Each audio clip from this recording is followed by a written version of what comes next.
Assalamualaikum warahmatullahi wabarakatuh. Hai teman-teman, bagaimana kabarnya? Semoga tetap dalam kondisi sehat ya.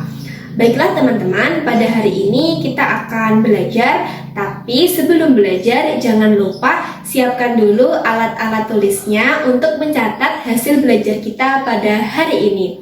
Nah, sebelum belajar, hendaklah kita berdoa terlebih dahulu agar diberikan kemudahan dalam belajar oleh Tuhan Yang Maha Kuasa. Ala hadiniyah wa ala kulli niyatin sholihah. Al-Fatihah.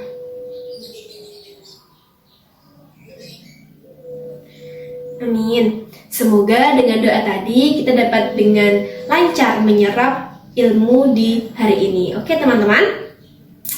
Baiklah teman-teman, pada hari ini kita akan belajar mengenai energi. Nah, sebelum kita masuk ke materi, kakak mau bertanya nih dengan fenomena yang sekarang marak terjadi di Indonesia.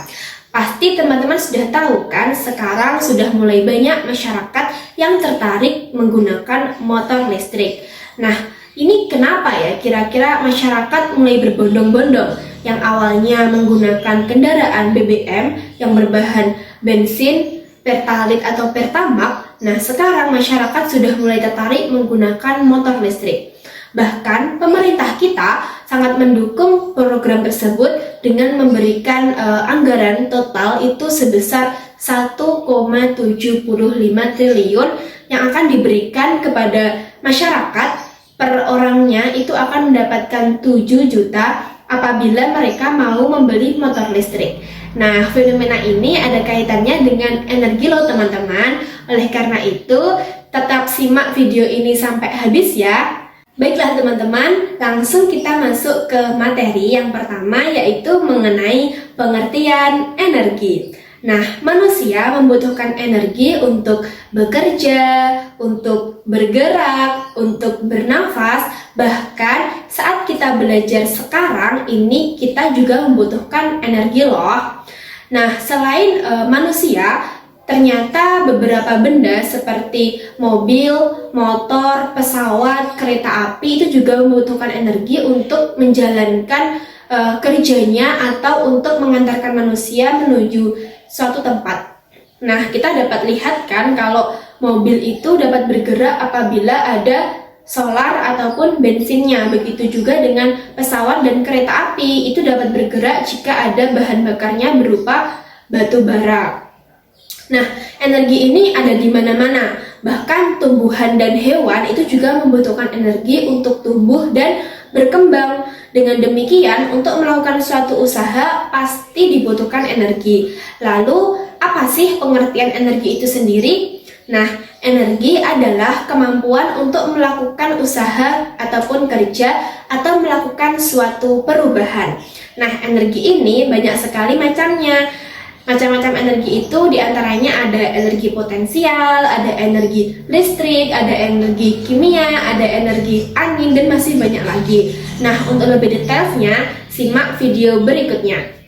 Baiklah teman-teman, jenis energi yang pertama yaitu energi potensial. Energi potensial merupakan energi yang dimiliki oleh suatu materi karena lokasi atau tempatnya. Ingat ya kata kuncinya, karena lokasi atau tempatnya. Sebagai contoh, saat kita bermain ketapel, batu di ketapel mendapat energi saat karet ketapel diregangkan.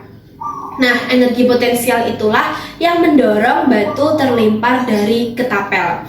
Ada dua jenis energi potensial. Yang pertama yaitu energi potensial gravitasi bumi, dan yang kedua yaitu energi potensial elastisitas.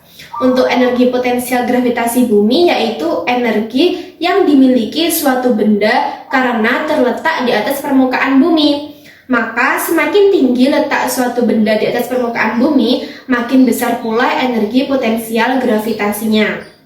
Nah, sedangkan jenis yang kedua yaitu energi potensial elastisitas, yaitu energi yang tersimpan pada benda yang sedang diregangkan. Contohnya pada karet ketapel dan busur panah, atau pada benda yang sedang ditekan, ataupun pada pir. Makin jauh peregangan atau penekanannya, maka makin besar pula energinya.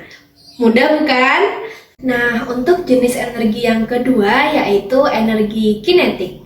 Energi kinetik adalah bentuk energi ketika suatu materi berpindah atau bergerak. Ingat ya, kata kuncinya berpindah atau bergerak. Setiap materi yang berpindah atau bergerak memiliki bentuk energi yang disebut dengan energi kinetik atau energi gerak. Nah, objek bergerak melakukan kerja dengan cara menggerakkan benda lainnya.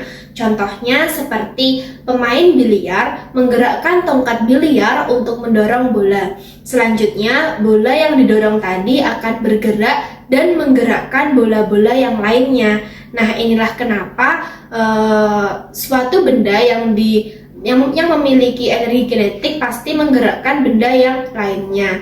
Contoh yang kedua yaitu ketika air mengalir melalui suatu bendungan akan menggerakkan turbin. Nah, contoh yang ketiga yaitu ketika teman-teman naik sepeda, pasti otot kaki teman-teman mengalami kontraksi yang akhirnya mendorong pedal sepeda untuk berjalan. Nah, seperti itu ya. Nah, sedangkan jenis energi yang ketiga yaitu energi kimia. Energi kimia adalah energi yang terkandung dalam suatu zat. Ingat ya, yang terkandung dalam suatu zat disebut dengan energi kimia. Misalnya, makanan memiliki energi kimia sehingga orang yang makan akan memiliki energi untuk beraktivitas. Contoh lain energi kimia yaitu bensin yang mengandung energi kimia sehingga dapat digunakan untuk menggerakkan mesin, seperti itu.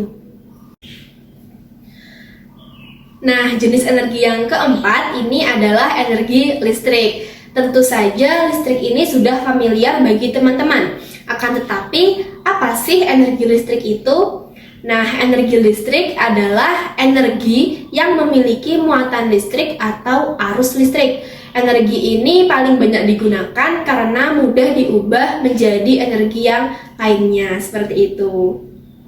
Baiklah teman-teman, kita lanjut ke materi selanjutnya ya. Jika tadi kita belajar mengenai pengertian energi dan juga macam-macam energi, sekarang kita akan belajar mengenai sumber energi. Nah, kita tahu bersama bahwa energi memegang peranan yang sangat penting bagi kehidupan manusia. Semua aktivitas manusia itu memerlukan energi, sehingga pasti ada sumber energi yang dijadikan sebagai sandaran kehidupan manusia. Lalu apa sih sumber energi itu? Nah, sumber energi merupakan segala sesuatu yang dapat menghasilkan energi. Contohnya seperti panas matahari yang digunakan sebagai media untuk memanaskan air. Nah, panas matahari ini dapat dikatakan sebagai sumber energi. Contoh yang kedua yaitu spiritus yang digunakan sebagai bahan bakar untuk keperluan manusia. Nah, spiritus inilah yang disebut sebagai sumber energi. Nah, sumber energi ini ada dua, ada sumber energi yang terbarukan dan sumber energi yang tak terbarukan. Untuk penjelasan lebih detailnya, simak terus video ini ya. Nah, jenis sumber energi yang pertama yaitu energi yang tak terbarukan. Yang paling banyak dimanfaatkan ini contohnya seperti minyak bumi, batu bara dan juga gas alam. Ketiganya digunakan dalam kehidupan sehari-hari yaitu pada industri untuk pembangkit listrik maupun transportasi. Berdasarkan hasil perhitungan para ahli, minyak bumi ini akan habis 30 tahun lagi, sedangkan gas alam akan habis 47 tahun lagi dan batu bara akan habis 193 tahun lagi. Wah, tidak bisa dibayangkan bagaimana kondisi saat itu apabila manusia belum menemukan energi alternatif untuk menggantikan energi yang tak terbarukan ini. Baiklah, kita akan bahas macam-macam energi yang tak terbarukan tadi. Yang pertama yaitu energi hasil tambang bumi. Contohnya ini seperti minyak bumi, gas alam, batu bara. Ini merupakan bahan bakar fosil yang berasal dari tumbuhan dan hewan-hewan yang terkubur jutaan tahun di dalam bumi. Untuk mendapatkan minyak bumi dilakukan penambangan atau eksploitasi ke dalam perut bumi yang tentunya memerlukan mekanisme dan cara yang sangat kompleks dan hanya dapat dilakukan oleh orang-orang yang memiliki pengetahuan dan pengalaman.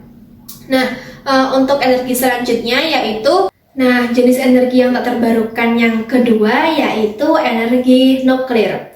Energi nuklir adalah energi potensial yang terdapat pada partikel di dalam nukleus atom. Partikel nuklir ini seperti proton dan neutron yang tidak terpecah di dalam proses reaksi isi dan fusi. Akan tetapi, kumpulan tersebut memiliki massa yang lebih rendah daripada ketika berada dalam posisi terpisah. Nah, adanya perbedaan massa ini akan dibebaskan dalam bentuk energi panas melalui radiasi nuklir. Nah, teman-teman, untuk jenis sumber energi yang kedua yaitu energi terbarukan. Ancaman bahwa sumber energi suatu saat akan habis menyebabkan banyak ilmuwan yang berusaha menemukan energi alternatif yang terbarukan atau tidak akan habis dipakai. Nah, sumber energi terbarukan yang saat ini muncul dikembangkan adalah biogas dari kotoran ternak dan air mengalir, angin, panas matahari. Nah, itu beberapa contoh sumber energi terbarukan yang sedang dikembangkan oleh para peneliti saat ini. Nah, salah satu sumber energi terbarukan yang saat ini mulai dipelajari agar dapat dikembangkan di Indonesia adalah biogas yang berasal dari sampah biologis. Akan tetapi selain biogas ini juga ada energi matahari, di mana energi matahari ini energi yang didapat dengan mengubah energi panas surya atau matahari melalui peralatan tertentu menjadi energi dalam bentuk lain. Nah, karena matahari merupakan sumber utama energi, jadi energi matahari dapat digunakan secara langsung maupun diubah ke bentuk energi lain. Contohnya seperti panel surya, di mana mengubah dari energi matahari menjadi energi listrik yang dapat digunakan untuk kebutuhan manusia sehari-hari. Nah, untuk jenis energi terbarukan yang kedua, ini ada pembangkit listrik tenaga air. Ini sudah sering kita dengar ya, bahwa PLTA adalah pembangkit yang mengandalkan energi potensial dan kinetik dari air untuk menghasilkan energi listrik. Nah, energi listrik yang dibangkitkan ini disebut dengan hidroelektrik.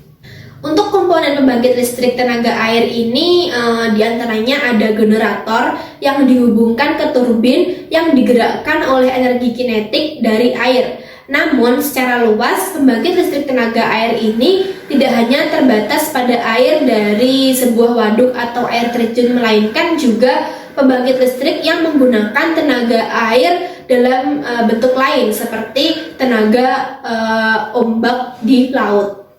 Nah, kaitannya dengan motor listrik tadi, salah satu alasannya agar kita dapat menghemat BBM, sehingga para ilmuwan dan peneliti ini sudah mengembangkan motor listrik dan didukung juga oleh pemerintah. Agar apa? Agar nantinya manusia dapat dengan mudah tetap melaksanakan aktivitasnya dan dapat menghemat energi yang tak terbarukan berupa BBM.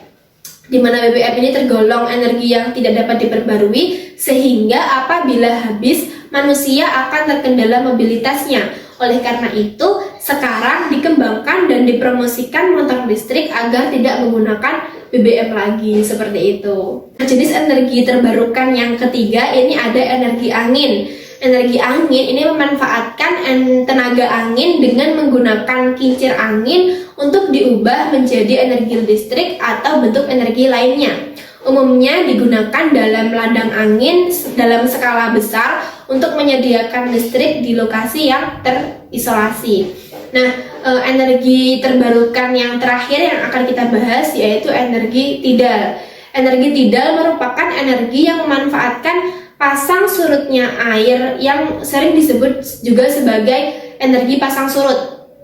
Nah, jika dibandingkan dengan energi angin dan energi matahari, energi tidal ini memiliki sejumlah keunggulan. Keunggulan tersebut antara lain yaitu memiliki aliran energi yang lebih pasti dan mudah diprediksi. Yang kedua yaitu lebih hemat ruang, dan yang ketiga yaitu tidak membutuhkan teknologi konversi yang rumit.